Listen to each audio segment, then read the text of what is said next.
นะโมตัสสะภะคะวะโตอะระหะโตสัมมาสัมพุทธัสสะนะโมตัสสะภะคะวะโตอะระหะโตสัมมาสัมพุทธัสสะนะโมตัสสะภะคะวะโตอะระหะโตสัมมาสัมพุทธัสสะพุทธังธัมมังสังฆังนัมมัสสามิ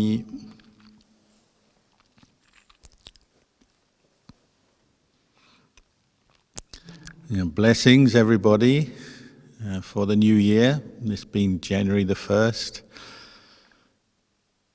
You've had the faith and the inspiration to invite me to give you some words of encouragement at this auspicious time, the new year. And I know everybody at Bodhi Heart Sanctuary in Penang have had a long history of inviting teachers to give Dhamma teachings there, usually there, but because of the pandemic, a lot of teaching is now online. I first went to Penang actually when I was an Anagarika at Wat Pananachat in 1984. I had to go to Penang to renew my visa prior to becoming a Buddhist novice monk. I came into Thailand on a tourist visa and I needed to get a non-immigrant visa, so that meant in those days going to Penang to the Thai consulate to get the visa stamp. And I had a very nice short stay in Penang, and saw how beautiful the location is there, and found out a bit about the history. And as you know, probably there's been a long history of a link between Penang and southern Thailand in particular, and that includes a history that's brought Buddhist monks to Penang and the teachings of the Buddha. And later on, many Thai meditation masters from the forest tradition, which I became part of, many of them have come down, visited Buddhists in Penang, and many of them have commented how suitable the location is for practicing Dhamma. You've got the hills with some forest, the air is breezy, the sea breeze, and there's a lot of people there with faith in the Buddha, the Dhamma, the Sangha. So they said always said it was a good location for the practice. I'm very happy to be with you all today from Australia, speaking from Australia. After becoming a monk, I visited Penang a few more times over the years to teach in some of the different centres and just to visit lay people. So I'm not an expert on Penang, but I do know the place a bit. And I feel sorry for many of you because I know there's people in Melbourne and other parts of the world who want to go home and visit at the moment and they can't, or it's very difficult to travel and visit, or people in Malaysia want to visit overseas. And that's one of the sufferings at this time, isn't it, of the pandemic, the separation of families in particular, and the inconvenience in travel. But this is life. And the Buddha taught that we have to adjust and accept that things change. So at the moment we have pandemic, which means laws, regulations come in because of the pandemic.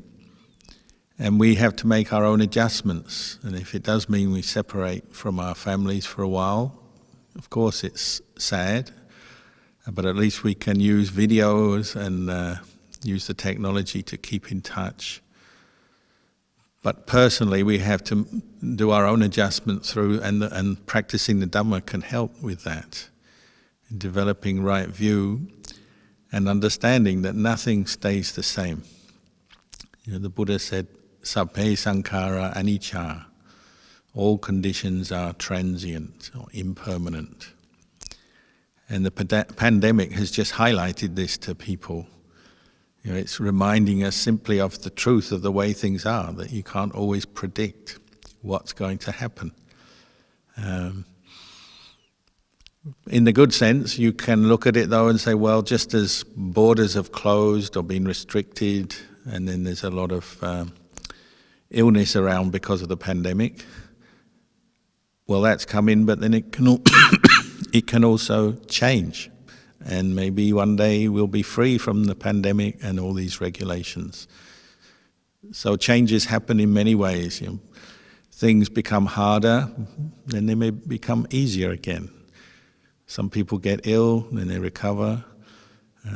One day you're flying around the world visiting Penang and other places, next day you're not, but then maybe later you're visiting again. And it's just reminding us this world is uncertain in its nature. We can't predict everything or be in control of everything. And this is why the Dhamma is so useful for us, because it helps give us a wise perspective on life and these kind of experiences. How to deal with sudden change, unpredictable change. How to use our mind to deal with that, because it's the truth. Sabbe sankhara anicca. Every time as a monk you go to a funeral, this is what you chant. You just remind everybody that this is the way things are. Things change, and ultimately even we have to accept that our life changes as we get older. One day we'll have to pass away from this world. We don't live here or stay here forever. So all of this is what we call the Dhammadutas, the heavenly messengers, reminding us of the need to look more deeply into our hearts. And we can use the Buddhist teachings and ways of practice to help with that. And we all have faith in the Buddha, Dhamma, Sangha. Faith alone is not enough. It's a good starting point. It was good enough for me to travel from the UK to Thailand to meet Ajahn and become a monk. It's probably faith or inspiration was what brought me there to start with. And so faith, saddha is the word in Pali. It's like the fuel, isn't it? It's the fuel, the energy that gets us going, begins our practice. And it's vital to have that faith and the confidence in the teachings, the Dhamma, confidence in the Buddha, the Dhamma, the Sangha, and then turning it back to ourselves, finding out about our own level of practice, you might say. And we start with faith, but how confident are we that we can practice? We have faith in the teachers, in the Buddha and the teachers to start with, and that draws us to come to practice, to listen to Dhamma, to make offerings, to practice meditation. But we constantly have to come back and say, well, what about me? How well am I practicing, or what is this faith leading to for me? Because it begins very much as an external thing, doesn't it? You're drawn towards the teacher and the practice. You go to a temple, you join in, make offerings, join in and participate in different events, and that's good. But the Dhamma has to be internalized, and the real benefit of this Dhamma teaching that the Buddha gave and that we have to practice, it comes inside, doesn't it, in your own heart. So faith starts maybe as listening to a talk or meeting a teacher, or being taken somewhere or invited somewhere and participating. But what does it actually mean for you as an individual? It probably means the rising of some good feeling, doesn't it? The Buddha said once faith arises, it leads to a sense of joy, a certain kind of joy and happiness. Maybe hearing Dhamma teachings that really make sense for you, help you to understand yourself better, and maybe clear away some of your stress, your worries and fears, anxieties. Because joy arises when you hear the Dhamma, or when you meet Dhamma practitioners, particularly the Sangha, but not only the Sangha, some of this joy arises, and already that has a very cleansing effect on our mind, uplifting effect on our mind.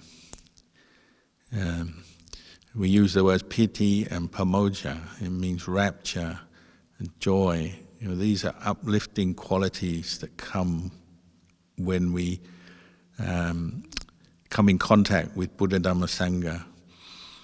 Could be something as simple as going into a hall, a meditation hall, and you see a statue which is very serene, brings up some wholesome recollections, some good thoughts in your mind.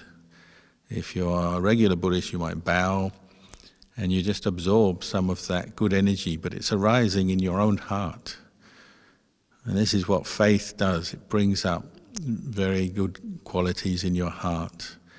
And it's kind of nourishing you, bringing you to a point where you're ready for more, you might say. It leads on to other things.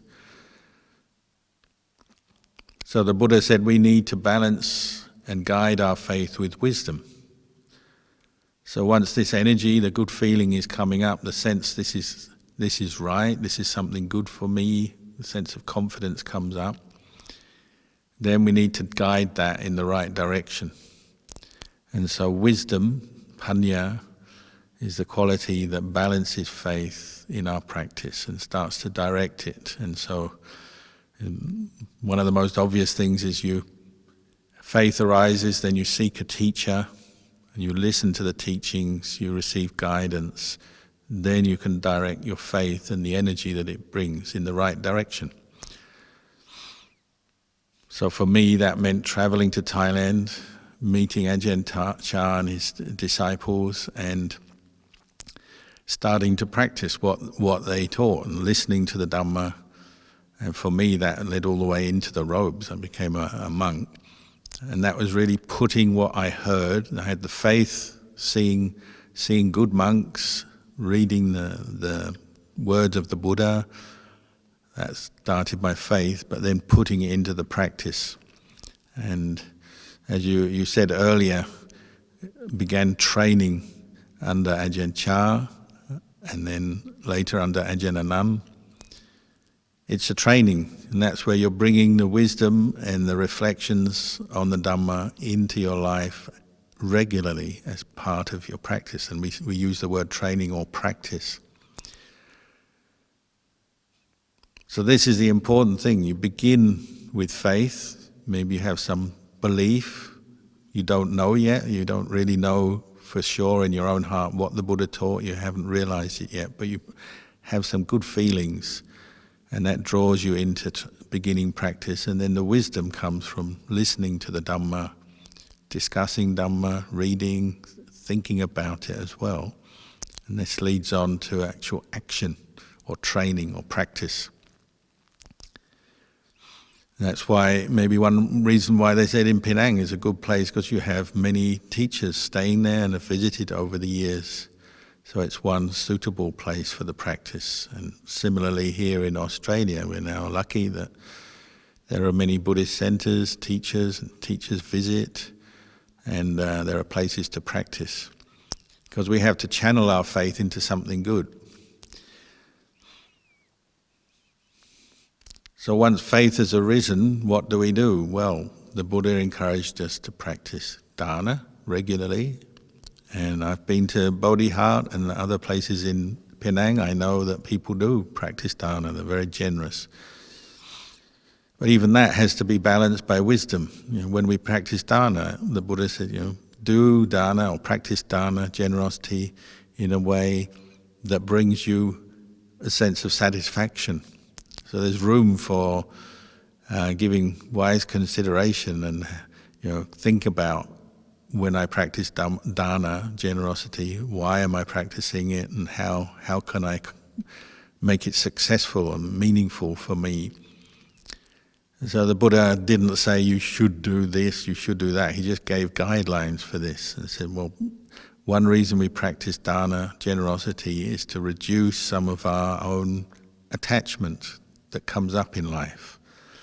And you see that's really important nowadays because our culture is a very consumer-based culture. We're always earning money and then thinking how to spend the money, how to invest the money, how to get more money, how to get more property, more possessions. Generally, human beings are kind of being swept along by just society and that general way of thinking. But the danger is that it brings up lots of attachment, doesn't it? We attach to our wealth, our property, and sometimes we attach so strongly that it brings up a lot of suffering for us. The worries, the fears about the future, the attachment, greed, and we become very obsessive and so on.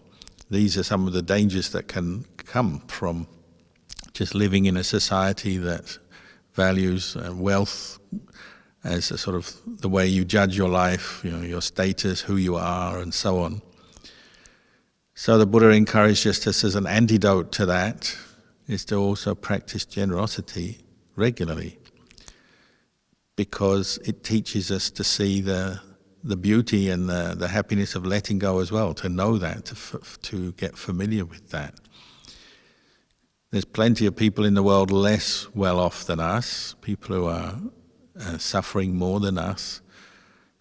There's plenty of areas where we can practice generosity and charity and put all this wealth that we've earned, however much or little, to good use, to share, to learn how to share. So the Buddha encouraged, even in the time of the Buddha, he encouraged his more wealthy disciples to help the poor, the sick, those in need. That's certainly been part of the Buddhist practice since the time of the Buddha. And we've all got enough to help other groups, other places, other groups of people and so on. If only a little, but just to have that intention to help, to look around and see what you can do in your life. This is something the Buddha would praise, because you're letting go of some of that self-obsession, which it tends to be naturally coming up in our society these days. Just thinking about getting ahead, getting my job, getting my promotion, getting my money, building my house, blah, blah, blah. That's the way we tend to think. Sometimes the Buddha says, pause and see how can you help others as well. He didn't say you neglect yourself, but see what more you can do to share, to give to others. Then you experience the joy, don't you? The Buddha was only encouraging us to do things that help us grow as human beings, to be happier, more content, to improve our lives and then improve the world around us. He wasn't teaching us to do things that cause us more suffering and more trouble, more problems. So this is New Year's Day, so it's a good time just to think about this year. What more can you do to help other people? Spread some kindness in the world, whether it's just within your family or your group of friends, your workplace, or out into the broader world with total strangers. There's a lot more we can do for our own benefit.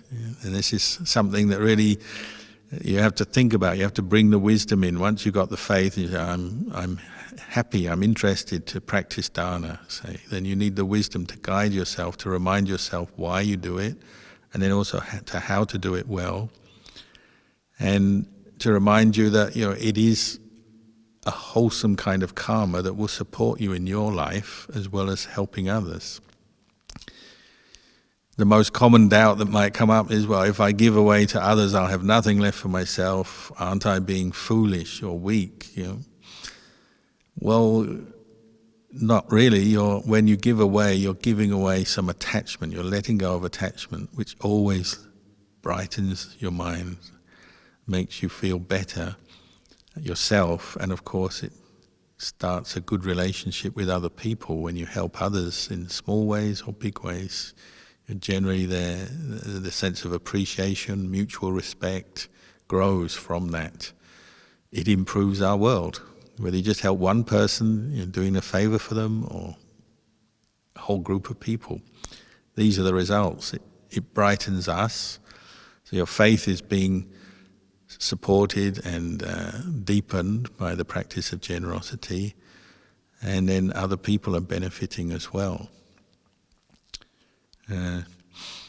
Sometimes people think when in the practice of generosity you have to be really rich to practice generosity. Well, you don't. It's a quality of heart, and you see the value of it. That's the wisdom faculty saying, this is useful for me to do this. And sometimes we have to push ourselves and get up and go and do things because we're a bit lazy or we're distracted with other things. But the wisdom says, no, do this. The faith gives you the energy, the wisdom directs it, and then you do some skillful action. And usually you feel good after it. But you don't have to necessarily be very rich or in that way or powerful or anything. We practice Dhana with what we've got. So a nice story I sometimes tell is about the beggar in Bangkok, in one of the temples there. If you go to the temples in Bangkok, in the city, they're very public places, people coming and going all the time. Monks live there and usually they're studying and practicing their chanting and meditation. But there's also a lot of lay people who come into the temples to participate in ceremonies, to study Dhamma and so on. And so sometimes you get beggars who will sit in a corner. Somebody who's very poor and hasn't got a livelihood, they sit there, that's their livelihood. They sit there with their tin or whatever container and they're hoping to get some donation to keep them going because they just have nothing. So there was this one beggar who used to sit in the courtyard of a big temple in Bangkok, and every day people walked past and some people would throw coins in, feeling sorry for him. And often people kind of despise beggars. They may grudgingly give something, but they think, oh, you should go off and get a job, do something more. But of course, we don't know that person's situation. Maybe there's reasons why they end up like that, and they probably would rather be doing other things, but they've unfortunately fallen on hard times. So anyway, people would give the man money every day, and it was a big temple. Lots of people would come, and they would perform ceremonies. And the temple, eventually they were rebuilding their meditation hall. They pulled the old one down, and they were raising funds to rebuild it bigger, better than before.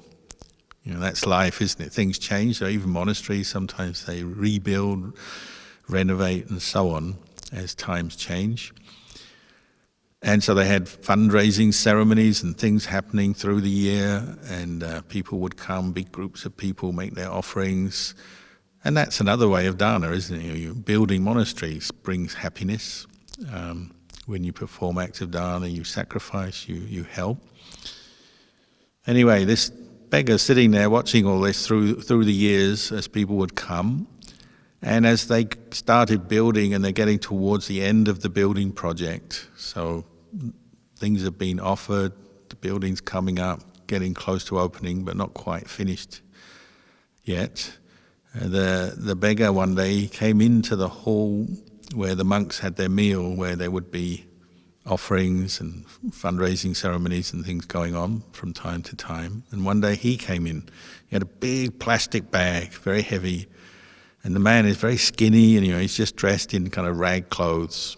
So he doesn't look very good, but he came in, and of course the monks know him because they see him every day. So the monks are friendly to him, and they're quite happy to see him. But all the more better dressed people from places in Bangkok, they'd finished their offerings and they go away. And there's this old beggar, skinny little guy, sitting there. And the senior monk says, "Oh, what are you here for today? You don't usually come into the hall. Why are you here?" And he says, "Oh, I'm coming to make my offering to help finish building the new hall."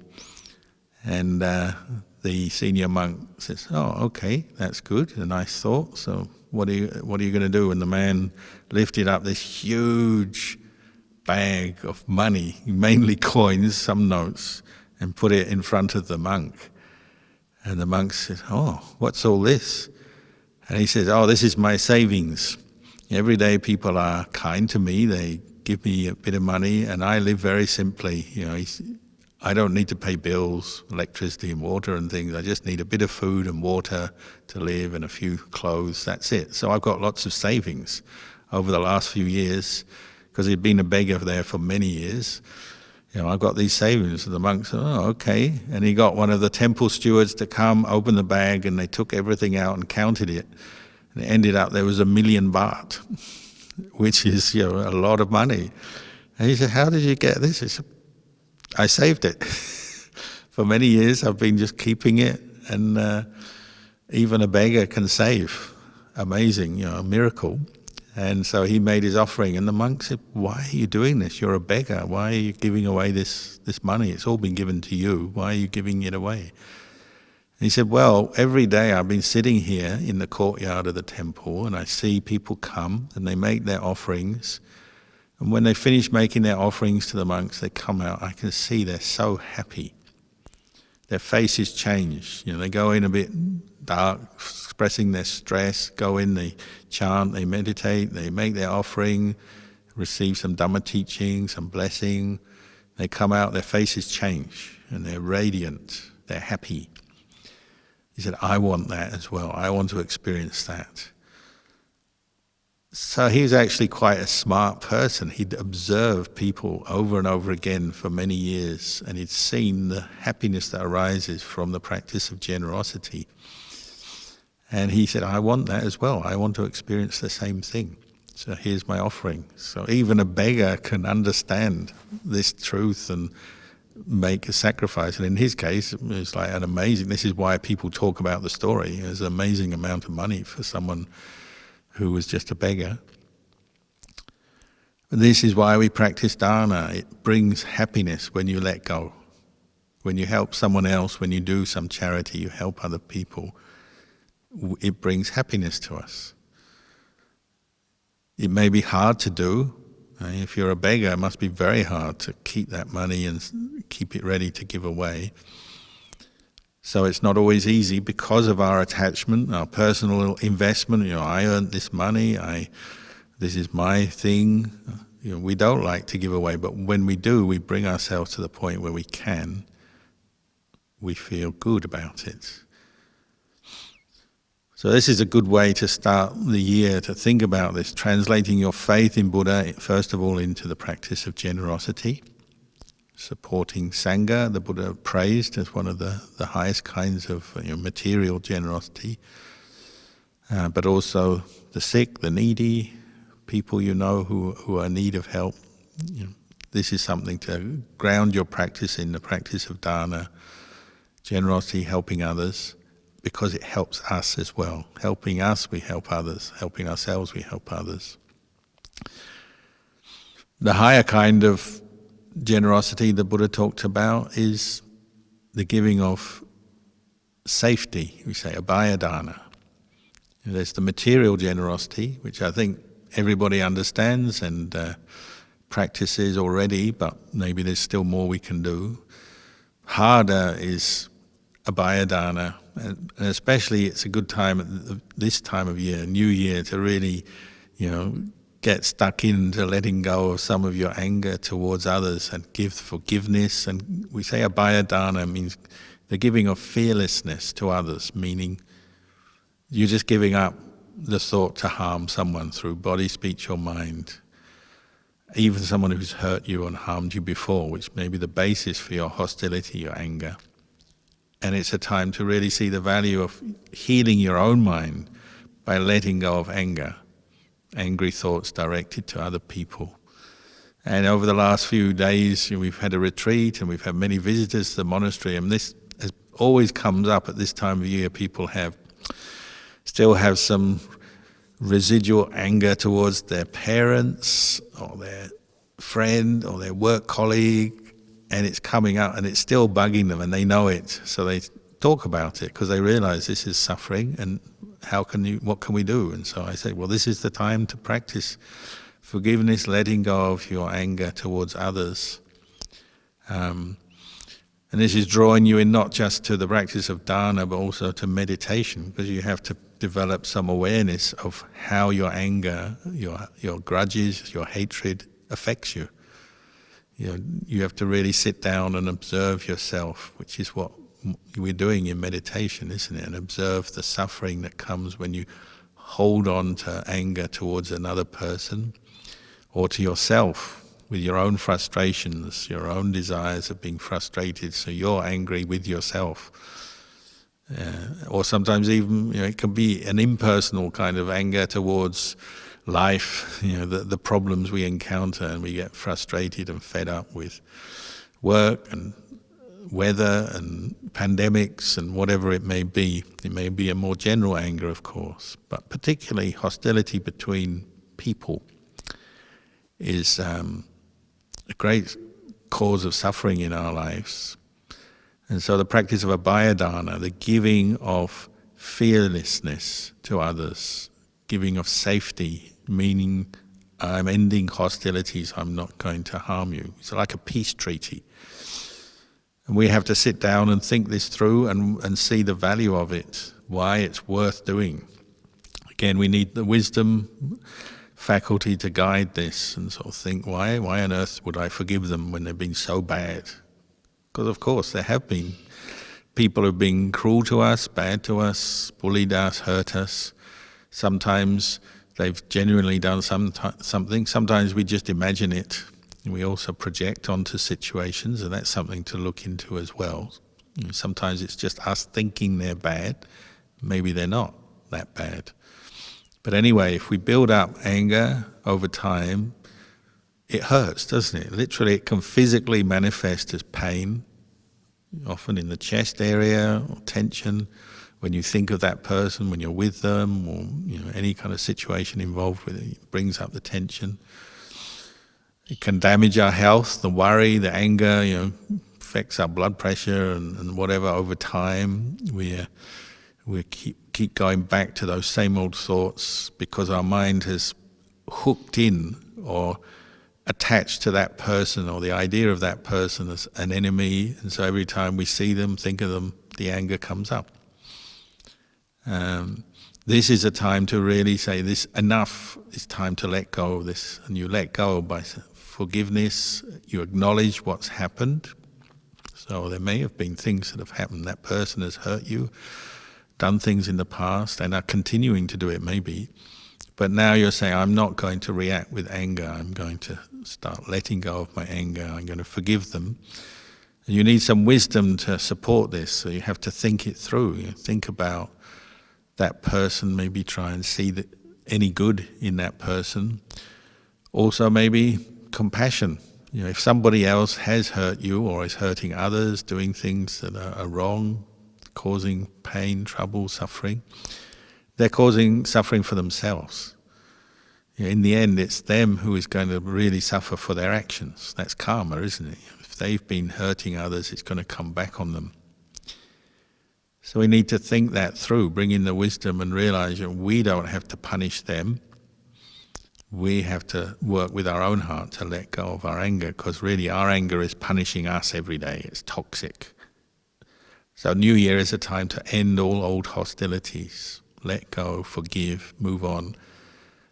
And you're giving out this sense of fearlessness, meaning that you're not seeking to hurt that person through speech, through actions.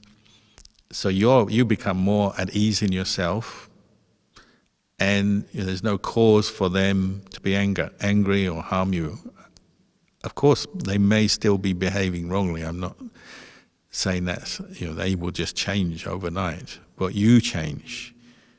You start to let go, unwind this anger that you maybe have been holding on to for days, weeks, months, years.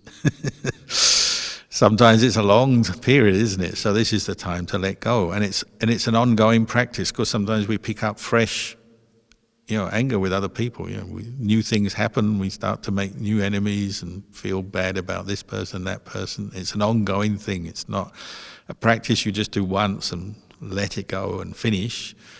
It's an ongoing practice. So the value of meeting teachers and the noble ones, the good teachers, and Penang has had many good teachers visit over the years. They're practicing this every day.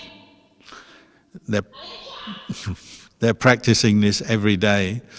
So they say the noble ones live with forgiveness and compassion for other beings, just as their normal way of being. They're constantly letting go of anger towards others, even if others are behaving wrongly, bullying, threatening, whatever. They live with abhaya-dana. It's just normal for them. So that's why a monastery is a place, it's called an abhaya-dana area. Because you come into a monastery, naturally you try harder in your practice. You're more mindful of what you say and you do. It's a peaceful place. And it's a place people gravitate towards because it's friendly and peaceful. You don't usually see people arguing and fighting in monasteries. You see the opposite. You see people doing very good things. It's inspiring. And this is partly because it's a place of abhaya-dana. If people have a disagreement, they tend to try and talk it through, find a peaceful resolution. The monks do that and they pass that on to the laity. So the monastery develops that kind of a culture of peaceful resolution to difficulties and anger between people. It becomes normal. So in our monastery, we're in the middle of national park, big forest. So one of the results of practicing abhaya-dana is that there's lots of animals here. Probably more animals than in the government forest that surrounds us. Because in our monastery, it's relaxed, it's peaceful. Nobody hunts, and out in the forest, people hunt animals. So the animals in the monastery are quite relaxed because of abhaya-dana. We don't hunt, we don't hurt them, we don't chase them away. Sure, you practice abhaya-dana, then sometimes people take a little bit of advantage of you. So the deer come in, sometimes they eat the garden plants, the kangaroos poo on the paths, the wombats poo everywhere. There's a little bit of that, if you're going to be kind and forgiving to people, well, there will sometimes be some things you have to be patient with and work with. But the benefits outweigh the drawbacks, don't they? Because the benefit is you've let go of your anger, or you are letting go of your anger. Other people, even animals around you, benefit from that. They're not perfect, of course, so you're not expecting other people to be perfect. But you're developing a very healthy attitude of not clinging to anger. And in your relations, you can think of wise, skillful ways to solve problems rather than just reacting from anger. When we don't have this giving of fearlessness and forgiveness to people, what does it mean? It means we're holding on to anger. We become like a little time bomb, and we go around and something happens and we explode and in anger and hurt people with our words, with our actions. That's what happens when we don't have abhaya-dana. When we do have it, we're letting go. It's a constant cleansing and purifying of our speech, our actions. And so it's good practice. It's not always easy practice, of course. To give forgiveness to people, takes time, takes effort. I sometimes talk about the monastery I visited in Malaysia once, where there was a lady who was talking to me about this practice, and she'd built up some bad feeling towards another person who goes to that temple, to the point where they're not looking at each other, not talking to each other, split, just didn't get on. But she didn't like the feeling she had of anger towards the other person. She wanted to do something about that. Simply avoiding the other person may be a necessary step sometimes. We have to do it when we don't get on. But then you're still left with the anger in your heart, aren't you? The memory, the thought. It can still come up over and over again unless we do something about it. So these two had fallen out as a man and a lady. They weren't talking, and this was affecting the temple because there were regulars at the temple, so everyone knew they didn't get on, so it makes it awkward. But the one lady thought, this is time, I've got to do something about this. So she made the resolution, like a New Year's resolution. I don't think it was at New Year, but like a New Year's resolution, you know, I'm going to work on my anger to this other person until I can let it go. Not only for my good, but for the good of the temple community, because it's not good to have splits and division, is it, between people. So she had a very mature attitude, brings in the wisdom. She has the faith to practice, and she has the wisdom to balance it and guide it. And then she started working on herself, and I said, you've got to work on the metta. So we do metta meditation, chanting, and metta meditation, and you can do that every day. A metta meditation, gradually healing yourself, bringing up the thought of kindness and forgiveness to yourself. May I be well, may I be free from suffering. And when you do a metta meditation, you know, every day you can develop the words that you're reciting to help focus your mind on the thought of loving kindness. You can do it, you know, you can create that sentence or that phrase that you might want to use, like, may I be well, may I be free from suffering. You know, what we chant from the chanting book is just the example of it. You can also tailor make it or create your own verse. Then you also got to practice here in the heart, the spiritual heart. The citta is here, so you've got to practice watching your citta and bringing up that feeling of kindness or compassion there, as well as reciting. So it's not just an intellectual practice, you know, saying I should be kind to everyone, I should have goodwill for myself or others. You're also bringing up the genuine feeling, and that takes time, takes effort to bring it in. You know, some people I talk to, I'm suggesting them to practice metta meditation, metta bhavana, which is a great one to do at this time, New Year. And they say, what's that? And metta, goodwill for yourself? No, I never have that. It's a totally new concept to them. They've never thought of sitting down and wishing themselves well. It's just that new, that alien to them. So they have to really think about it and then say, oh, okay, maybe this is useful for me. So they sit down, may I be well, and they have to start developing that feeling. Maybe it means remembering what you felt like before when you've had metta for somebody. You know, love, genuine love, unconditional love, goodwill, friendliness. You know, you're remembering what it feels like. Or you're imagining it, and you have to imagine you're cuddling a cuddly puppy or a kitten, that kind of thing, to bring up the feeling. And then you're developing that first for yourself and then for others. And maybe you direct it particularly to that person that you're angry with, who, when you think of them, the anger comes up. So it becomes a very specific practice once you get more skilled at it. And so this lady was doing it to the man. And she said it took 2 years, every day for 2 years. So it's just the same as taking medication for a physical ailment, or going to the gym every day for 2 years, or doing a diet. You know, we do those things for our body, don't we? Why not do them for our mind? So she did for 2 years, spreading metta, thoughts of kindness to this guy. And she said she knew it worked one day. When she walked into the temple, he was there, and she felt totally normal. That's the victory, isn't it? You return to normality in your mind. That little bit of toxic anger has gone. It's through your own efforts. And then you're safe with that. You're giving a Dhana. You're with that person. You're not going to get angry with them. Maybe you can look at them in a new light, in a new perspective. You can feel sorry for them. You can talk to them, maybe, and you know, talk without the emotion of anger now, so in a more normal way. Or maybe you still have nothing more to do with them. Doesn't matter. You may still not like the person, but you're no longer angry with them. So you've healed your own mind.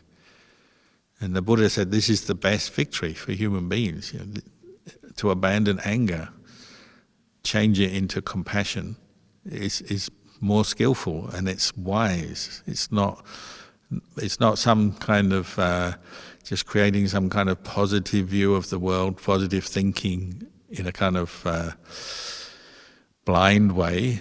You still know maybe that person has faults, they've done things that have hurt you, hurt others, whatever. You still know that, but your wisdom is saying you've got to heal your own anger to improve your life and to move on.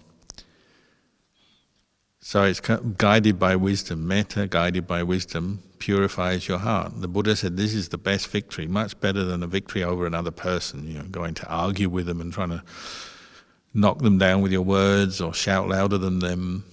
Better than a physical victory, going to have a fight with them. Better than trying to outdo them in one way or another in the way you live your life. I'm going to earn more money than them, or I know more people than them, or I get more likes on my social media than them. That kind of competitiveness is better than that. It's a real victory over your own mind. Letting go of your anger, and what's left when you let go of anger is a purity of heart, isn't it? Non-anger, non-ill will, non-hatred is compassion. Changes your whole perspective on things. I learned this in the jungles of Thailand with tigers, believe it or not. I know it's maybe not so relevant these days, but not many tigers left in the world. But when I was a young monk, I went to the forest and there were tigers. And very occasionally you'd meet them. And they were scary. They were big and they could kill you. And occasionally they did attack people. So when the first time I was in the forest, in a national park with a few other monks, and there were tigers and elephants around, all of us had some fear come up. We have some fear come up, we have some anxiety, you don't sleep very well in a forest when you're just camping and there's wild animals around. One of my friends, his first thought was, if a tiger comes, I'm going to hit him over the head with my umbrella. So he established his mind in anger. I'm going to fight this tiger. I'm going to beat him up. I'm going to attack him before he attacks me. So sitting there with anger until the teacher we were with knew or recognized what was going wrong and said, no, this is not the right way. You're only going to attract attention that way, aren't you? If you're angry to a tiger, they're very sensitive animals in the forest. If someone is angry or threatening, they'll pick it up very quickly. If they see you, maybe even they just sense it. You should stop that. You're doing the wrong thing, aren't you? The more anger you have, the more you're drawing them to you because of your anger. It's actually an attachment that brings you closer to that being, whether it's a human being or an animal, and it will lead to disaster. He said, you're going to end up in disaster if you don't change your thinking. So then it was let go of the anger and rely on your virtuous behavior, your conduct. You're not going to harm, you're not going to kill. That becomes your refuge. That's why monks can stay in the forest with a few of the dangers of disease, animals. It's because they have their sila and their Dhamma and the virtuous qualities in their heart that they're developing. That becomes their refuge, not fighting with an umbrella or whatever. So that monk had a really good insight. I've got to change. So he started developing the metta, letting go. And for him, that was a really useful understanding that grew, and I took that as an example because I was very new to the practice. I thought, we've got to rely on our metta. So a few times after that I did meet wild animals, bears, tigers, but when they come, you establish your mind in metta. There's no anger. So for me, my experience was I never got hurt or harmed by them. It tends to be like that, doesn't it? Once you change your perspective, instead of thinking, how can I get back at them, defeat them, fight them, if I can defeat my anger in my heart, let that go, what's left is compassion, kindness, virtue, morality, mindfulness, wisdom. All the good qualities are left. The anger is gone. You're much better off. This is why the Buddha taught this. It's for our own good as human beings to practice this. We'll be better off, happier people, brighter minds, more peaceful minds. And the peaceful mind is ready to help, even a tiger. So if you let go of your anger and fear towards a tiger, what's left? Compassion. You think, oh, poor tiger, this tiger running around the forest, having to kill every day and be hunted every day. They're suffering. So instead of thinking of hurting the tiger, you think, I feel sorry for them. Is there anything I can do to help? In the forest, there's not much you can do other than just not harm them. That's probably the best help you can do. But it's the same with people, isn't it? Once you let go of the anger, you practice abhaya Dhana, what's left is the thought, this person they're suffering because you can see it in their behavior. Maybe they need some help. Can I help them? Maybe get to know them better, maybe find some way to help them. The Buddha said if you've been angry with someone, once you've got your mind under control, you should give a gift to that person. It's the best way to teach yourself. Give a gift to your enemy. Very difficult to do, I know, but it works because proves to you that you've let go of your anger when you can give a gift. So you actually give up something, help them in some way. Not easy at all, but it's what arises once the anger subsides, isn't it? So this is what we're practicing, particularly at New Year's time. It's a time, isn't it, to consider about the practice of generosity, sharing, and also forgiveness, letting go of our anger so we can move on into the new year in a better way, with more harmony with the people around us. And it doesn't mean to say you have to like everyone, but just develop that sense of goodwill so that you can deepen your practice, understand the deeper, more profound teachings the Buddha gave on the impermanence of body and mind, and the selfless nature of this life. Everything arises due to causes and conditions and then passes. When those conditions change, things pass away. The practice of Dhana, Sila, and then giving of Abhaya Dhana prepares your mind for the insight into impermanence and selflessness and Anicca Dukkha Anatta, what we call Vipassana meditation. It leads into it. It's really no different from it. When you're practicing seeing the impermanence of a mental state, if your mind is steady without anger, you can do that very well. You can see thoughts arise, pass away, feelings in your body. You can contemplate your own body without going into aversion or depression or disappointment. You're just seeing things as the way they are because your mind is at peace. So peace and wisdom go together, they support each other.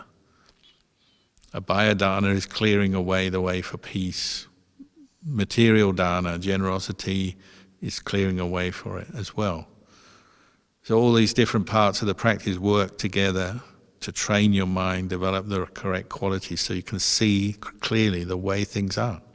Develop clear knowledge and vision of the world, the way you are, the way the world is. Which is what the Buddhist teachings are helping us to achieve. So maybe for today I'll just give you this much teaching. There'll be a Q&A session afterwards, so I'll just give you share these thoughts with you, and wish you all a happy new year.